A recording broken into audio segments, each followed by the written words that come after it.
What up, guys? Your boy Quake back with a brand new episode of the Diverse Mentality Podcast, number 308, powered by the one and only Golden Eagle Energy Drinks. Get your Golden Eagle Energy Drinks at drinkgoldeneagle.com/DMP. That's drinkgoldeneagle.com/DMP. They sponsored all season 4 of the podcast, so show them love for showing us love. As always, appreciate you guys for tuning in. Let's get straight to the news. There's really nothing I got to yap about in the beginning. Chinks' murder suspect has finally received prison sentencing. So let's go over our article. Chinks' killer has been sentenced to over 2 decades in prison for killing the rising rapper back in 2015. The sentencing of Quincy Humray took place in Queens courtroom on Monday, August 12th. During the sentencing, Humray shared a short statement with the gallery, video of which was captured by Fox 5 New York. "I'd like to express my condolences to the family and anyone else that was affected with what happened here," he said. "I don't believe there's words that can express the way I feel about what transpired here." Chinks' widow, Janelle Carissa, spoke as well, saying, "A mother has to bury her son at the age of 28. I had to become a widow. My children, who were 15, 11, and 4, are now without a dad." Queens District Attorney Melinda Katz issued a statement. "Quincy Humray was sentenced today to 23 years in prison for killing Lonell Pickens Jr., a successful rapper, husband, and father who was mercilessly gunned down in 2015. Humray fired numerous rounds in Pickens' car while he was stopped at a red light in Briarwood and then fled, leaving the young man for dead. Nothing can undo what happened, but I hope today's sentence brings some solace to Pickens' loved ones as they continue to grieve." Wild thing, and this has kind of nothing to do with Chinks' thing, but I just saw a video of like somebody in Chicago get out of a gas station at 8 in the morning, and some guys pulled up and just killed him like on the spot. They sprayed so many bullets into him, it was ridiculous. Luckily, the body was like blurred. And I don't know why I click on these things, man. I hate when I do this to myself because like when I'm scrolling on Twitter, right? I'll click on these things, and then that's all they'll show me. Because once you interact with something, that's how the Twitter algorithm is, and pretty much any algorithm. Once you interact with it, that's what they're going to think you like. Even if you don't even like the post, you just click on the actual post to watch the video.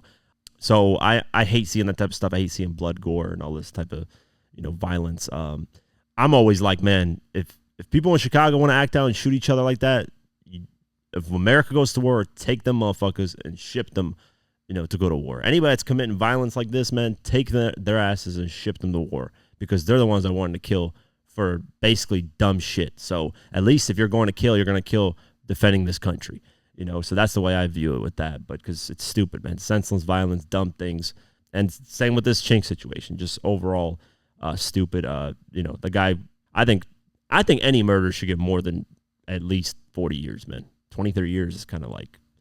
I mean, he's been locked up since 2015, so I don't think it's served. I don't think they're going to count that as served time from what I see.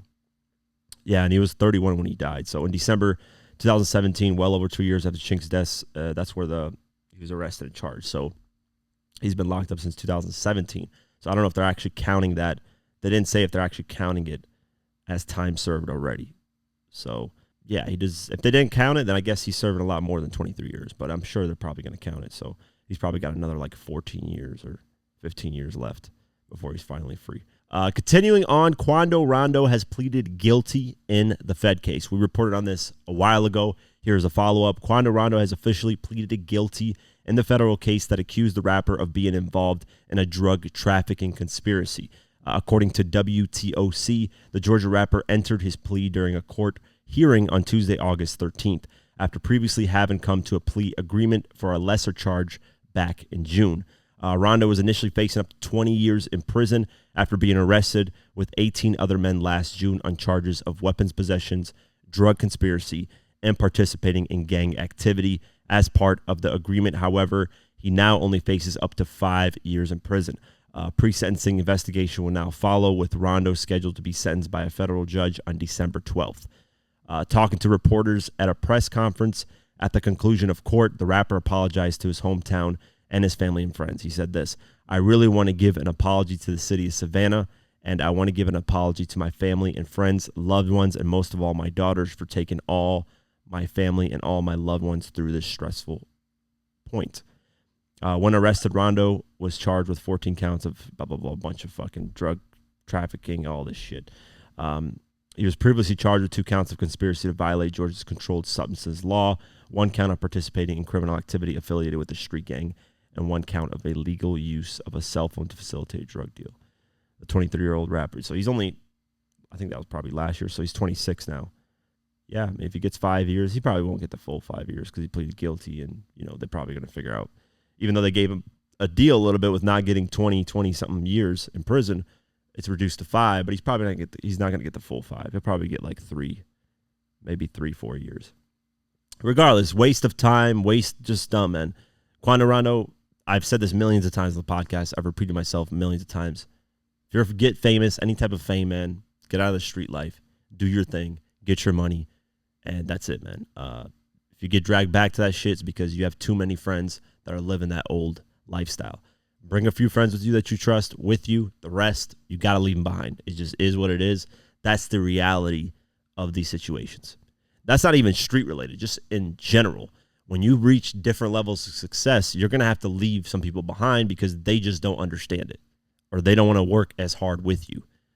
Because I've reached different levels of success. I'm not the most successful person in the world, but I've tasted different levels of success. And, there's some people that I just don't talk with anymore because they don't understand it. They don't understand what I do. They don't understand why I'm so busy sometimes. They just don't get it. And, you got to just kind of move on with those situations. And it is what it is. But yeah, we'll keep our eyes posted and see what type of sentencing he gets. Updates on the Young Thug YSL RICO trial. This has been interesting the last, 5-6 days because the YSL Lil Woody, whatever his name is, he is basically their witness, and he's the one that's basically switched sides and decided to snitch and talk about everything that they've done. And initially, he revealed a story about how he and one of his friends decided to go shoot up Rich Homie Quan's dad's barbershop.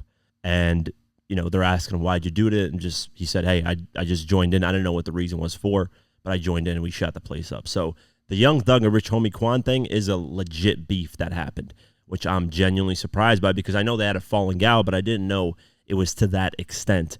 And, if the prosecutors get more of these people that come out and tell these type of stories, it's over for Young Thug. There is no free YSL, free none of that. He's done. He's finished. There's been a lot of different evidence and reports, so we'll keep our eyes posted on that. But on this article, Lil Woody said that he lied on a lot of things. So let's go over the article. Young Thug's trial has had yet another curveball after the state's key witness said that he has lied in some of his past statements. In the court documents on Monday, August 12th, Kenneth Copeland, also known as Lil Woody, ended up exploding on prosecutors during his time on the stand, saying he lied about almost everything in 2015 in an effort to stay out of jail. So let's play the clip. You tell Detective Thorpe that when you met with Kel at the Cascade skating ring, he asked you to call Thug. Okay, so this what happened. Okay. The police kept locking me up for whatever they could. Every time I came out the door, the police was on me. And they keep bringing up Thug's name. So what I did was, to get them off of me, I said, Thug did this, Thug did that, Thug did, because I knew they would never, I knew he didn't do it. And in my mind, I knew that the police would never go mess with him. So it was easy for me to try to throw the blame off on him to get them off of me. And that's what I was doing from all these years. I don't remember what I done told them in the past, but my whole motive was Thug did it because I knew he didn't do it and they couldn't lock him up. And they keep talking about Thug. So guess what I'm going to tell them? Yeah. What else you want me to tell them? Yeah, he killed this person. Yeah, he did that. That's what I'm going to do. And that's right now. If I walk out this thing and they say, the police stop me now. Hey man, give me something about Thug. Shit, I'm about to make something up about him again. On January 11th. So basically saying, to save my ass and not get constantly locked up and harassed by the police, I'm going to make up stories about Young Thug so they can just leave me alone, which is a wild thing to say. I don't know how this is going to play out, but we will keep our eyes posted. I mean, this YSL RICO trial has been the longest in Georgia's history ever in terms of trials. And it just had some crazy weird twist, man. It seems like sometimes it's just like a fucking TV show at this point. But yeah, it's going to be the day when Young Thug officially gets charged or sentenced with things like officially, it's going to be a wild day on social media. So we'll see. We'll keep our eyes posted and moving forward what happens. Kanye West's ex-staffer has decided to provide proof that Kanye West is officially addicted to nitrous oxide. We reported on this on the last podcast. The ex-staffer said that Kanye's always demanded nitrous oxide and wants to inhale this stuff from his dentist and all kinds of stuff. Well, he decided to share text messages between Kanye West and the dentist and stuff. So let's go over some of these text messages. Well, it's not really a lot of text messages. It's really one sheet, I think. Yeah, so in this, it shows Dr. Thomas Conley, which he agreed to deliver recreational nitrous oxide to his heavily addicted patient, Kanye, at the later than's residence, Chateau Marmont, the site of dozens of celebrity overdose and suicides. So this is what Dr. Thomas Conley said in the text message. This needs to be a long-term goal. Get recreational nitrous legalized. Meanwhile, we mastered the delivery system within a 2-year head start. And then the person responding is Kanye West's ex-staffer saying, surely you are joking. Prolonged misuse of nitrous causes birth defects. Problems with B12, your spinal cord disintegrates. Why would anyone want to introduce another drug to an already depressed, addicted, demoralized, and apathetic population of dopamine slaves? Which is facts. Sorry, my eyes are getting water because my nose is like, I don't know, it's like wanting to sneeze, but I'm not sneezing. Then Kanye just ignored all that and just responded to the doctor and said, can I have nitrous today? Tom, you said you bring them by today, checking in. And then Tom says, the doctor, are you at Chateau? And he says, yes, can do. So if that's not proof, I don't know what is, man. Sad, man. I think, Kanye should address some stuff. Kanye has to address this. And I feel bad. I feel bad for Kanye, to be honest with you, man. That guy's been through, ever since his mom, passed away from that surgery that she was scheduled to do. He's kind of taken a path that's like kind of been really, really, really reckless. It created for great genius moments, like 808s and Heartbreaks was just such a great album, and it shifted the sound of music after, his mom, because he wasn't planning on doing that album. He's planning on doing an album called Good Ass Job after the whole graduation thing. But, that idea shifted to 808s and Heartbreak, and then it went to more of a dark sound, kind of more depressing sound, and then he had the whole Taylor Swift incident and My Beautiful Dark Twisted Fantasy and all kinds of things left and right that started happening. And then, and Kanye's, even before his mom passed, he was kind of sporadic in a way, right? I mean, he has the moment with George Bush. He doesn't care about black people. That was like a moment before, his mom passed away that people were like, whoa, Kanye's kind of, does and says whatever he wants to do. He's kind of a little off the rails, whatever you want to call him. But, it got worse once his mom, passed away. A lot of things went left. And then obviously at a certain level of fame and celebrity, there's going to be people that just want your money. Like this doctor, for example. This doctor could give 2 fucks about Kanye West getting addicted to this stuff and potentially killing him. It's the same thing with Michael Jackson. Michael Jackson, to the best of his knowledge, didn't know that the stuff that he was taking could kill him like that. He was taking lethal doses. The doctor should have been like, nah, man, I can't. But here's the thing. Here's the issue with a lot of this stuff, right? Even if that doctor says no, the celebrity's going to go to a different doctor and eventually find somebody else. For me personally, I would still say no because my conscience, I couldn't live with myself knowing that I gave the medicine or whatever the hell that this person wanted, and then that person overdosed and killed themselves on it. But that's the thing. These celebrity dynamics with doctors and anything, right, is very weird. And I was actually thinking about this when it comes to Aaliyah, the singer, R&B singer, the airplane that got crashed or whatever, and the Kobe Bryant incident. In both incidents, the pilot said, hey, we can't fly today. It is not a good idea to fly. For Aaliyah's incident, it's not a good idea to fly because it's overweight. The plane is overweight. We have too much stuff on this plane. Either we get rid of some of the stuff or we come back twice. We're going to have to come back twice and pick people up. But nobody listened to that. They said, fuck it, we're still flying. And then the pilot was like, all right, I guess we're going. which if I was a pilot, fuck no, man. If I'm the expert in the situation, you listen to me, and that's how it's going to go. I'm not about to kill myself and you guys for the sake of you guys having to be at a meeting on time or some shit. The same situation with Kobe. And actually, I don't know who it was, but I think it was Charleston White. I know a lot of people have like mixed feelings on how he addresses things, but he said it's basically Kobe Bryant's fault for the fact that, he died and everybody else died. Because the pilot at the time said it's way too foggy, the weather is bad, you cannot fly right now. Kobe pressured the situation, being the richer person, the person in charge, basically, because he's the one above everybody. He's the boss of the situation. Celebrity, multimillionaire, blah, blah, blah. But as the professional, this is why I'm saying people have their own professions and they're professional in their own field. So you got to listen to them. I would never be ignorant enough to address or try to over talk somebody that's a professional in their field.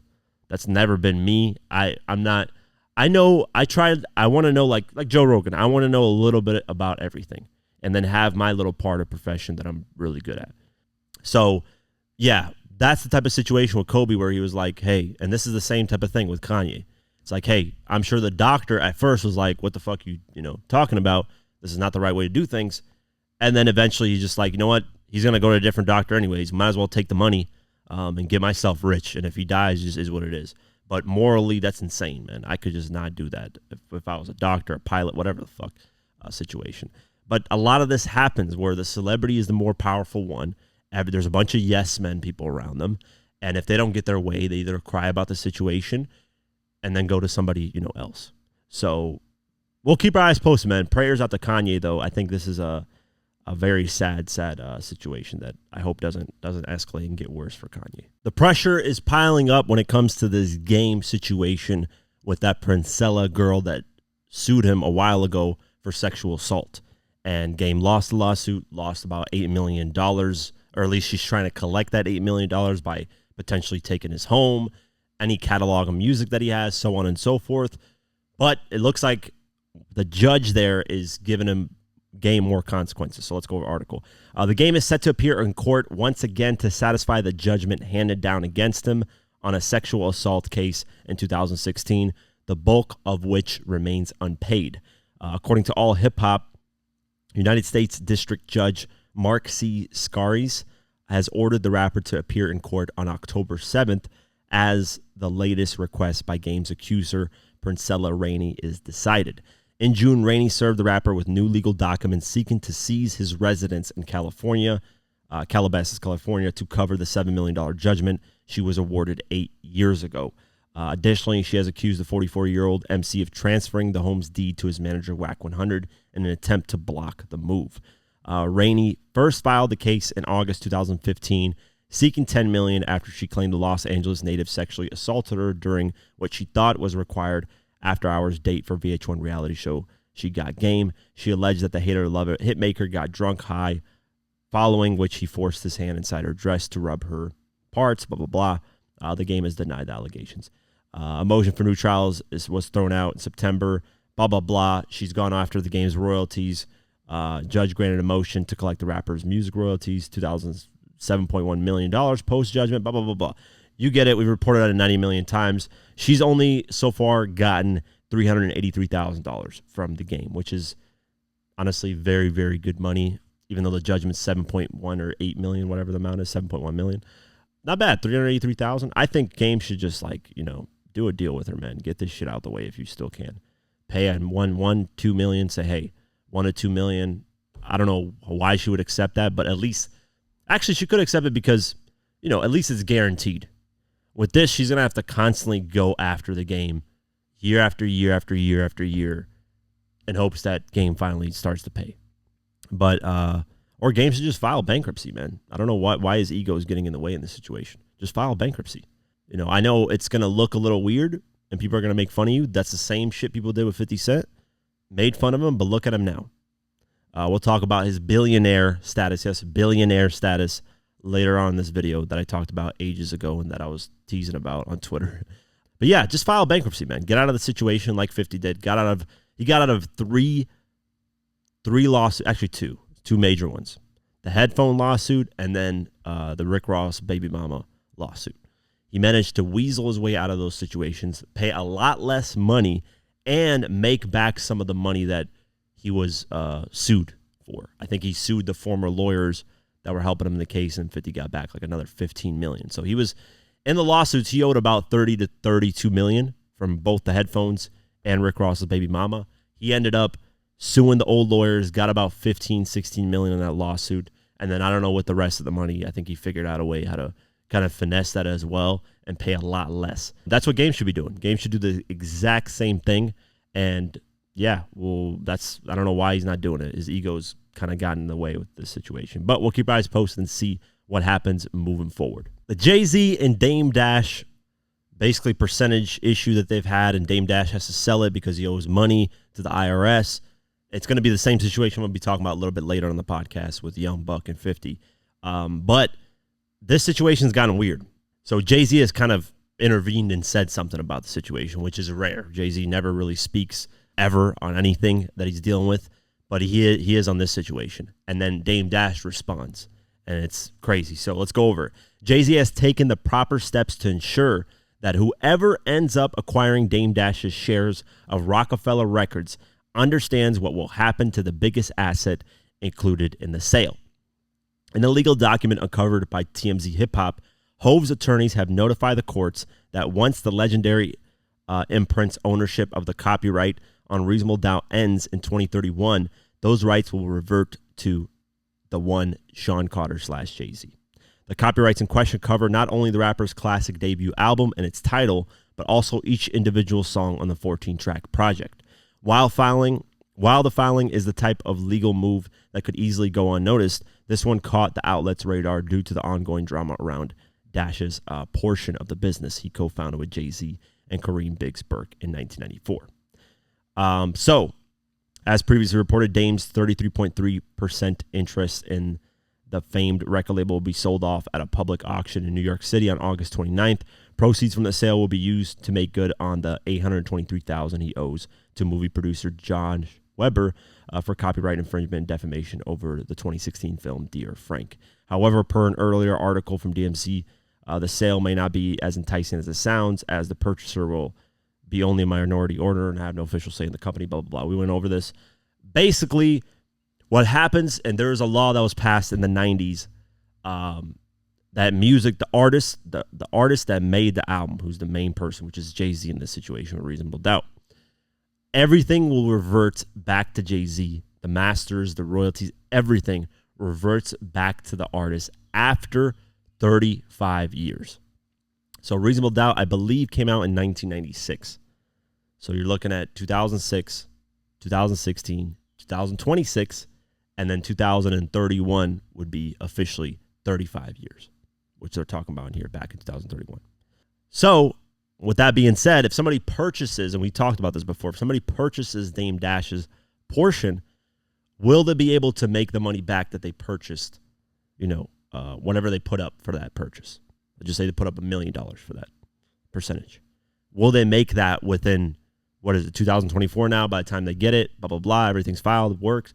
Let's just say they start getting their first check in January 2025. So you go 2025 to 2031. How many years is that? 5, 6 years. Will they make that money back within those 5, 6 years of whatever percentage of Dame Dash that he owned of Rockefeller and what he was making off that? Yeah, that's something that the person that purchases this stuff has to make a determination about. So Jay-Z say, listen, it wouldn't be a smart move, man, to invest in this, which he's saying that because to deter people from buying it. So Dame Dash doesn't have any sale with this. But Dame Dash responded and said, listen, y'all some bullshit. Y'all just talking out your ass. This is what Dame Dash has said. Dame Dash has responded to Jay-Z making a legal filing about the copyright ownership of his debut album, Reasonable Doubt, ahead of the sale of Dame's Rockefeller shares. Dash responded on Instagram on Tuesday, August 13th, commenting, "They can say what they want. This shit is still for sale. You're not buying a copyright. You're buying a piece of a company, Rockefeller Inc." He then once again welcomed buyers of his 1/3 stake in Rockefeller, adding, "Please, only serious inquiries only." So he said only twice. So he's serious about that shit. So Dame Dash saying, listen, you're not just buying an album and a percentage of an album and just copyright of an album. You're buying my whole 33.3% stake in Rockefeller Records, which is a lot. You know, hey, 33.3% of a company that generated millions upon millions of dollars. Yeah, you could potentially make that money back depending on how much you're spending on it. But this is an interesting ongoing feud. We'll see what happens August 29th, which is the date that this officially goes up for auction. Who purchases it, what amount of money they put up. That's what I really want to know, because this is as sad as it is with them falling out and Dame Dash having financial issues or whatever. It's a good learning, teachable lesson for people in the music industry. Like, artists should be paying attention to this. People who want to be in the music industry should be paying attention to how this works. And we're going to be talking about 50 and Young Buck right after this. But yeah, we'll keep our eyes posted on this and see what happens moving forward. Before we continue, I want to give a shout out to Golden Eagle for sponsoring this podcast. Yes, if it wasn't for Golden Eagle, this podcast wouldn't be possible. If you're looking for an energy drink that doesn't tear a hole in your pocket, Golden Eagle energy drink is the one you want to get. Golden Eagle has the smoothest taste with no aftertaste. You don't get acid reflux when you drink it, and you will save a lot of money. So check out Golden Eagle at drinkgoldeneagle.com/DMP. The link is in the description below. And how do you think this podcast would be possible without me having energy to do it? Come on, guys. You guys got to remember this. I need energy to do this stuff, man, because there's a lot of crazy topics. So look how smooth this thing sounds. Look at it. Oh my God, it's fresh. Look at that Golden Eagle. Look at the can. It's so beautiful too, man. Look at that. That's so fresh, man. So fresh. Golden Eagle energy drink. Go to the link description below. That's drinkgoldeneagle.com/DMP. Let's continue the episode. Another day, another legal win for 50. It seems like he just keeps winning lawsuits that he's had handed to him. And cool, man. Cool story. I don't remember ever reporting on this. I'm going to be honest with you guys. I just don't remember this lawsuit. So let's go over it.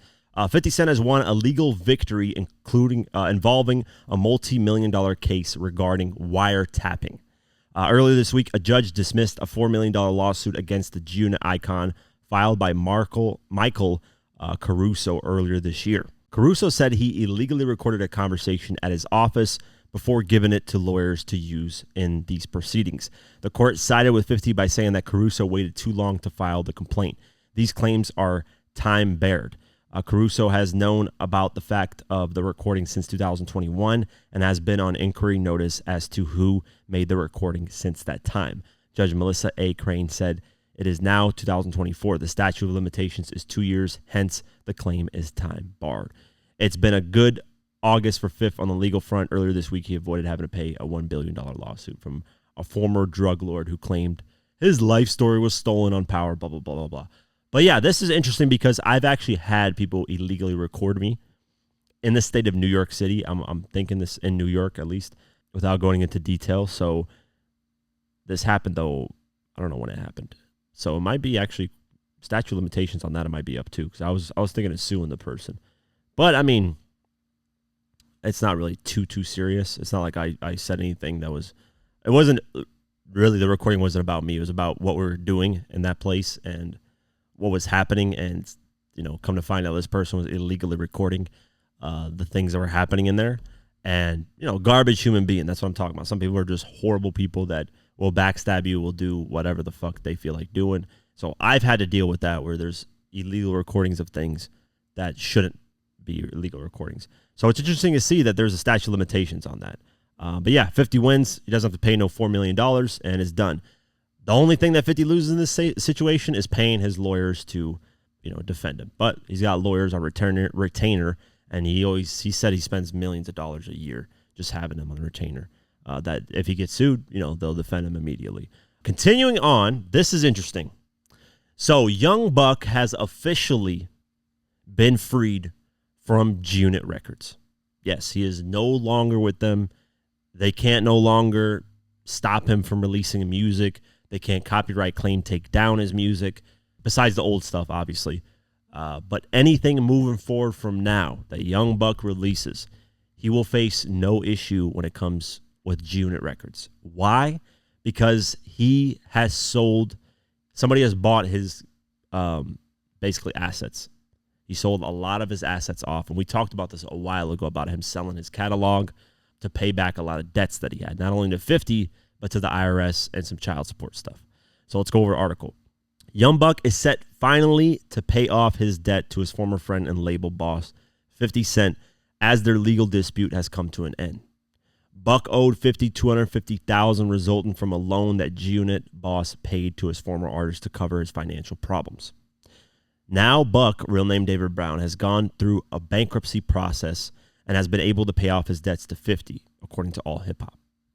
The straight out of Cashville rapper sold off his most valuable assets as part of his bankruptcy, including items of jewelry, luxury cars, and the rights to his back catalog, raising just over $1 million. He used the $1 million to free his obligations to 50, as well as pay off $190,000 IRS lien, plus child support debt. Buck is now free of any recording obligations to 50 Cent and is able to resume earning income from his rap career. And as expected, it did not take 50 long to react to the news.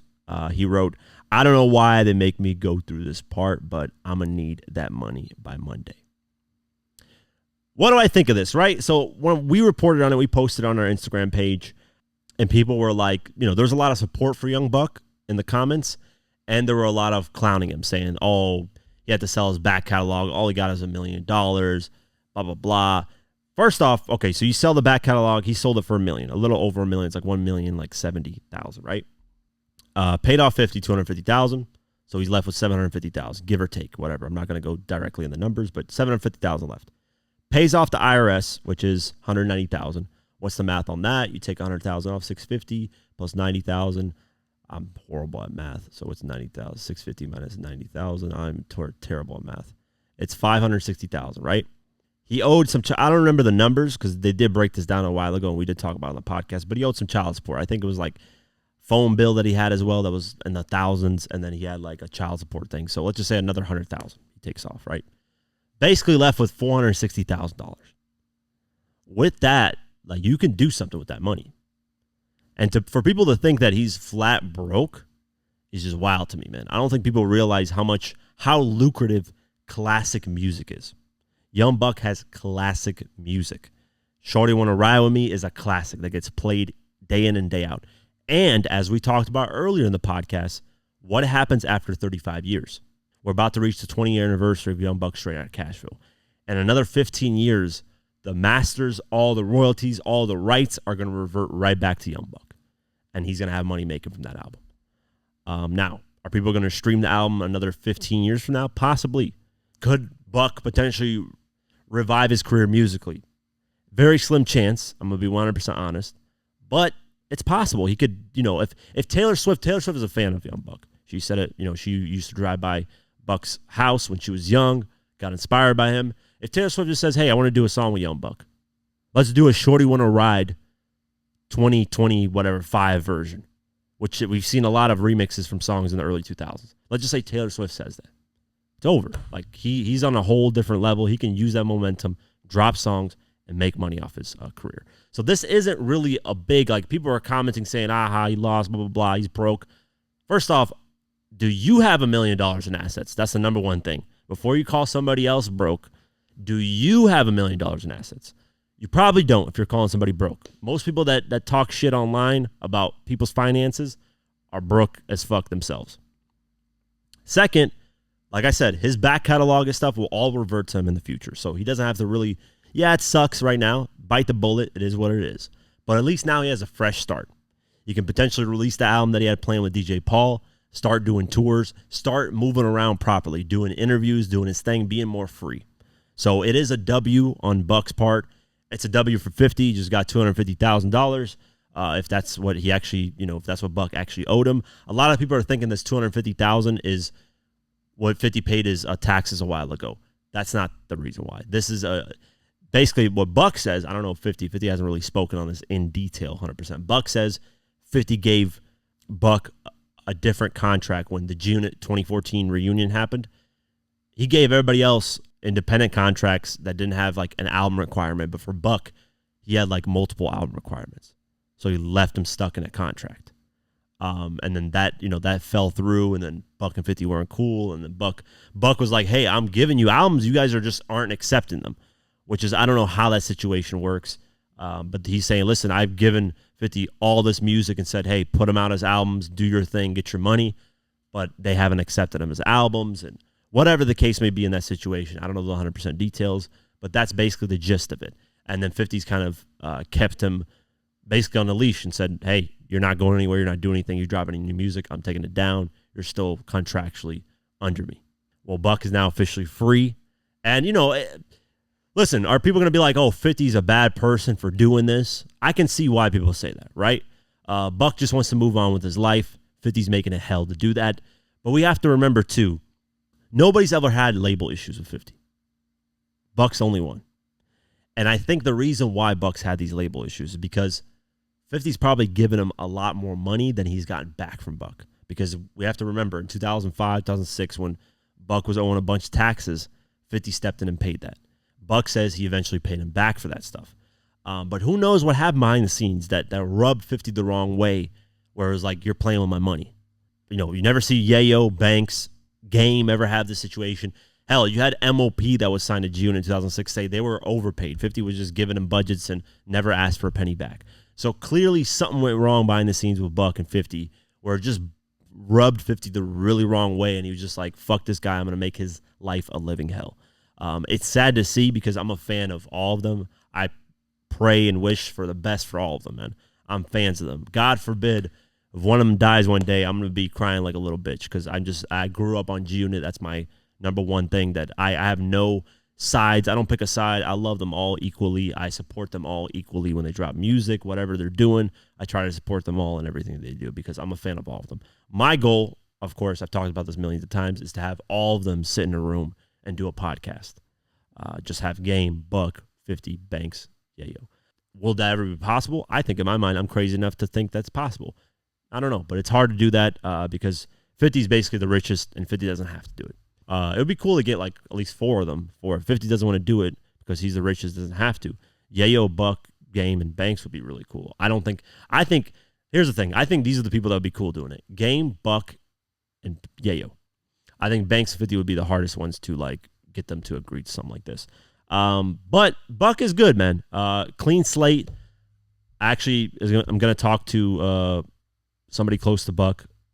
They messaged me saying Buck is ready. I don't know what that means. I'll be talking to them down the line, and we'll see if we can get to work with Buck on some things. Come on the podcast, do an interview, because I have an astronomical amount of questions that I'm really, really intrigued to ask.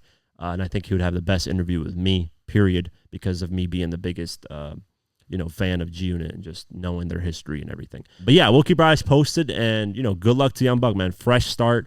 I don't see this as a bad thing. I see it as a fresh start, and sometimes that's what you need. That's the best thing you can hope for. And don't worry about the catalog, man. It will revert back to you after 35 years. Be good to go, and you'll be able to live. He'll probably make, at least $500,000 a year to $1 million a year off his back catalog once it gets released to him. At least minimum. I don't know. Maybe it might be less, might be more. Who knows? Because I don't really know the numbers and how they work. But with streaming, with old songs coming back to life again, like look at Jaquan Tipsy. Everybody in the club get tipsy. That song came out in 2003, 2004. Now you got Shabuzi that sampled it. That is a #1 record. You don't think that's boosting Jaquan's pockets right now? That's probably skyrocketing his pocket. He's happy as hell that, hey, I'm a one-hit wonder, basically. And I got a whole new life 20 years later. So that could happen with Buck's music, especially with Shorty Wanna Ride. Shorty Wanna Ride with me. We can get low. I would sample Get Buck. That beat is crazy, by the way. But yeah, we'll keep our eyes posted, and we'll see what happens moving forward. 50 Cent and becoming a billionaire. Let's talk about that. He just dropped, basically, actually today, a U.S. Weekly magazine dropped, 50 on the cover of the magazine, and it's saying, brink of being a billionaire or whatever. He did an interview. Shout out to my guy, Brian. Really cool guy. Kills it with these interviews. And basically, I knew that this interview was coming out a while ago. I had some heads up. And without saying too much, he basically is a billionaire. He just doesn't want to say it. He doesn't want to come out there and be like, yes, I am a billionaire. Because if you look at the interview when they ask him about it, he's like, it doesn't really change my lifestyle. And that's true. Going from being worth, let's just say, $700 million to being worth $1 billion is a $300 million difference, and it doesn't really change your lifestyle. You can buy whatever you want, still do whatever you want.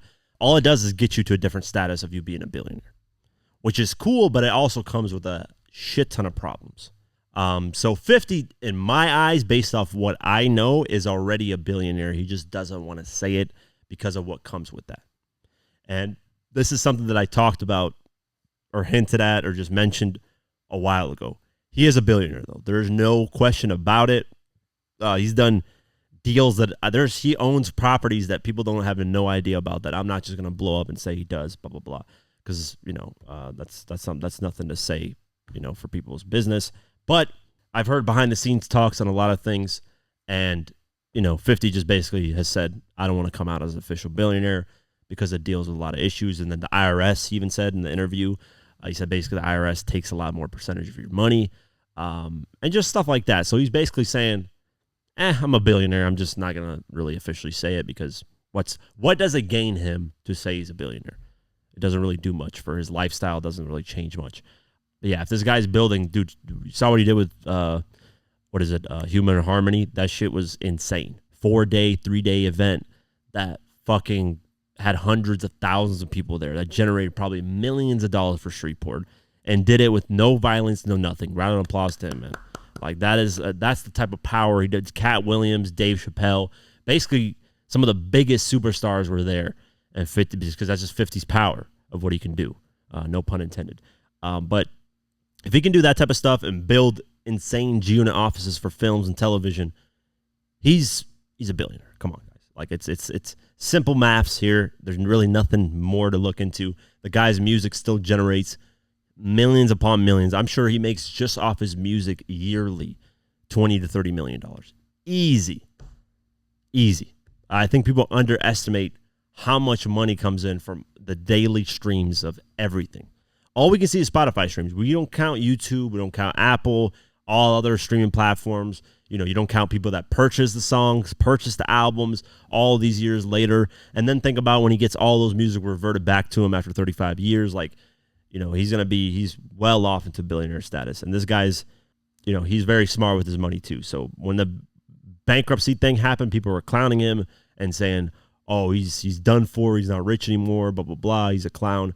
And what the funny thing is, when 50 does these like mainstream, which I disagree with, I would always tell him, why are you doing these like old school, outdated ass mainstream places like US Weekly? Like it's one of the most, I don't know how to explain it. Like it's a platform that only really old people care. Like I don't give a fuck. Like us in the younger generation, we don't care that an artist is on a US Weekly, or that they're on a cover of Forbes, or that they're on a cover of, I don't know, fucking whatever, Celebrity Mag, whatever the hell these magazines are called.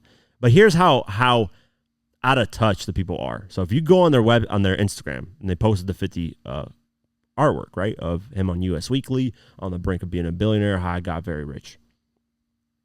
You go to the comments, and this is how mainstream and pop culture and how out of date these people are. I don't know if this is trolling or if this is just how people literally think. This person said, is he famous for dating Vivica Fox? Like, let's see. One person said he filed for bankruptcy. I thought he was broke. You see how outdated and they just don't know what the fuck's going on? These are the people that only see quick headlines of these people, and then that's it. They don't know like the details of, and I'm not expecting like, I don't know everything about every fucking celebrity that's ever existed, right? That's not, and you shouldn't really, because then you're just celebrity obsessed. But these people, in terms of age, are so out of date with anybody that's young, hip, fresh, whatever. And 50's still young and hip and fresh. Like if he does something, it creates headlines. When he does certain type of music, it still catches waves, and people, younger generations still respect him, still listen to Give Rich or Die Trying, all that stuff, right? But these older people are so out of touch. Like the people who look at US Weekly are in their 40s, 50s, 60s. Like that's the age bracket. Probably in their 50s. I'm not even going to bet 40s. Because most people don't fucking, young generation don't pay attention to this. So I never understand when celebrities go to these platforms. These platforms are eventually going to die out. No disrespect to them. They're not really going to, like if you go to US Weekly's YouTube channel, they They have about 400,000 subscribers, and they generate about 1,000 views per video, if that. If they get that. Some of them are like 400 views, and they'll get celebrities on there. But just, it's the platform. They're not current. They're not up to date. They have all this money, but don't know what's fresh, what's hip, how to adjust to the times. And I've said this millions of times. These magazines and these TV outlets are old school, and they're going to die out eventually. They're going to get out the way. What's going to happen then is us YouTubers, us content creators online are going to be the new wave. But I do feel that wave is eventually going to die out and be replaced with the crypto and Web3 and all that technology is going to become in the future, which I can't predict. I don't know what the hell is going to happen with that, but that's going to be a new wave of content that you're going to be able to do. You'll be able to interact with content. You'll be able to do different stuff.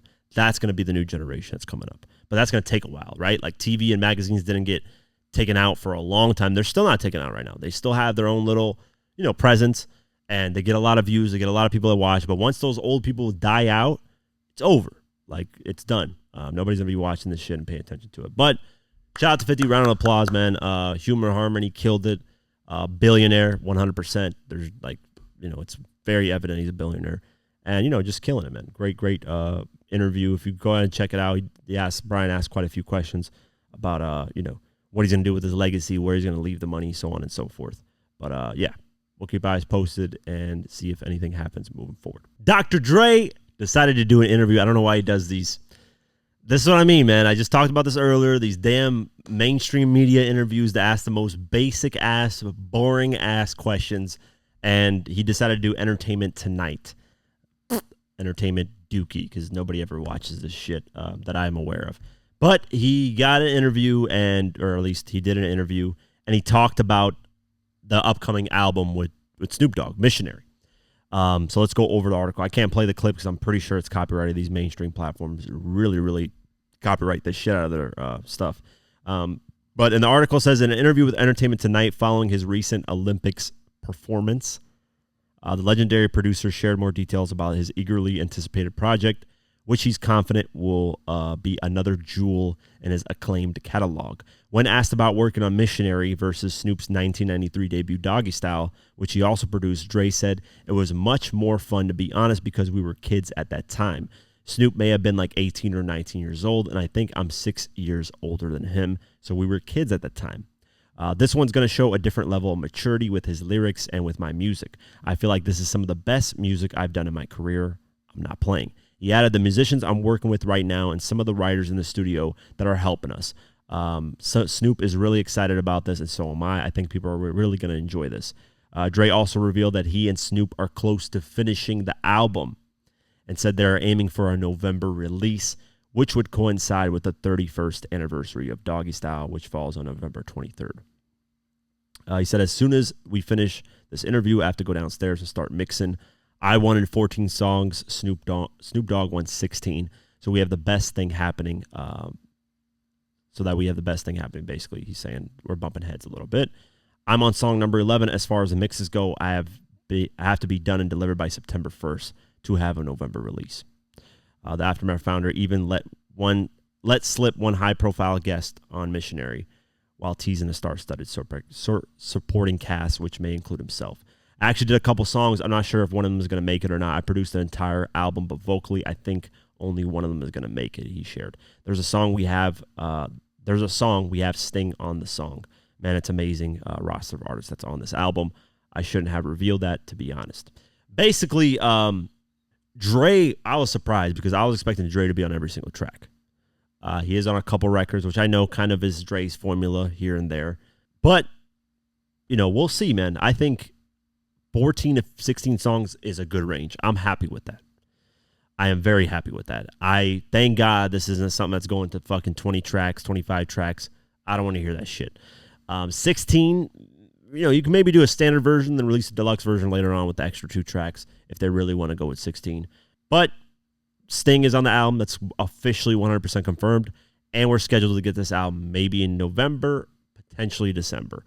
But I'm excited, man. I think 50 talked about being on the album in that Jimmy Kimmel interview, so I don't know if we're 100% confirmed if 50's on it, but I'm sure he will be, man. I think because this is Dr. Dre and Snoop Dogg getting back together again officially, I think throughout all these years of the artists that they work with, they're probably going to include a lot of Aftermath and, all that stuff. All those artists that were around that made a major impact on the album.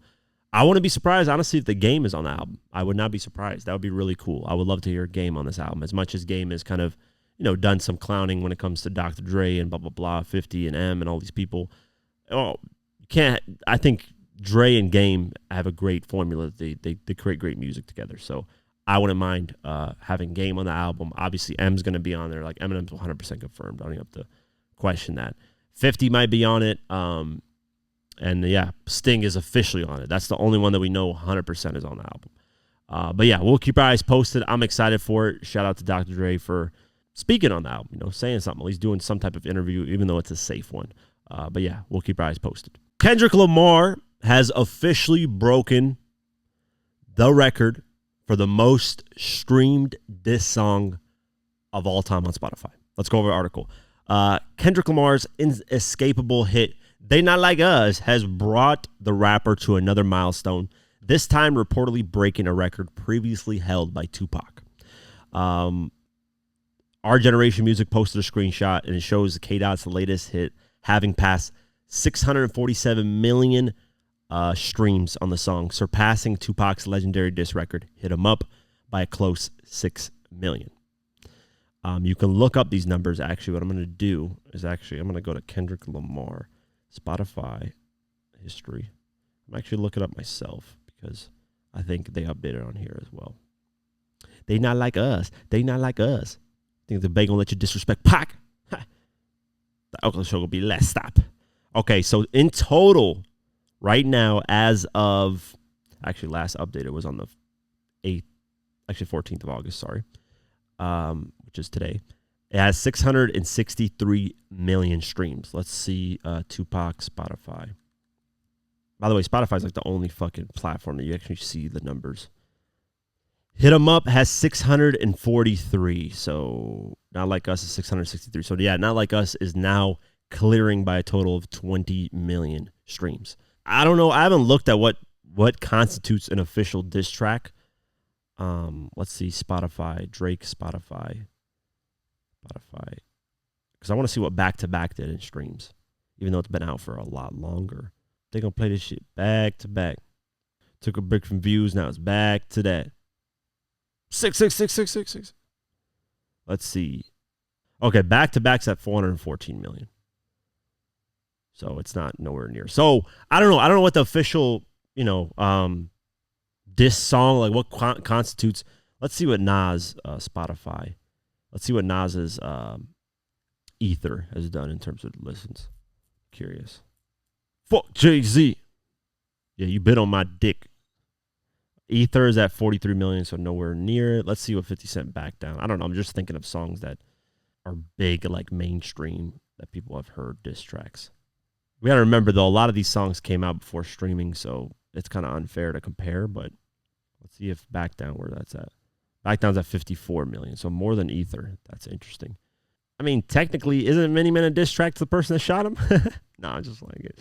But yeah, so Tupac has the most streamed diss song of all time. Had It. Kendrick Lamar has officially surpassed it with Not Like Us.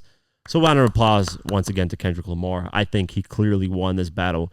If we're just looking off solely numbers and just impact, he won the battle. I mean, this is just another stamp of like, okay, I did more than you did.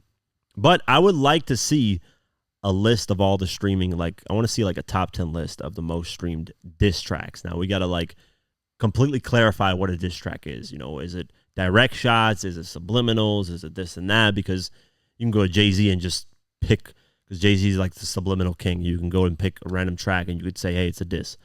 But yeah, I don't know. We'll see. But shout out to Kendrick Lamar. Great accomplishment.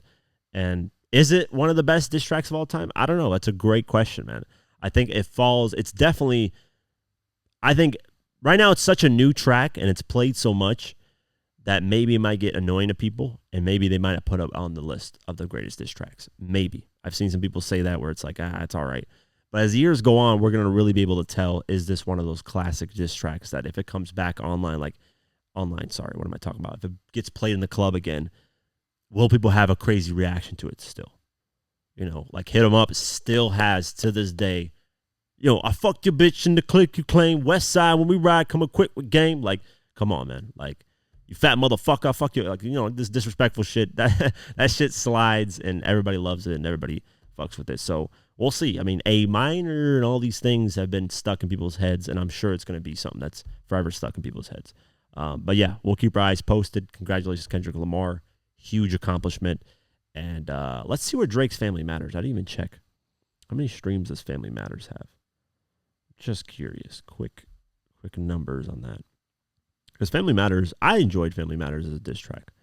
Was it better than a lot of what Kendrick released? No, but it was a good, like that song would have destroyed literally anybody.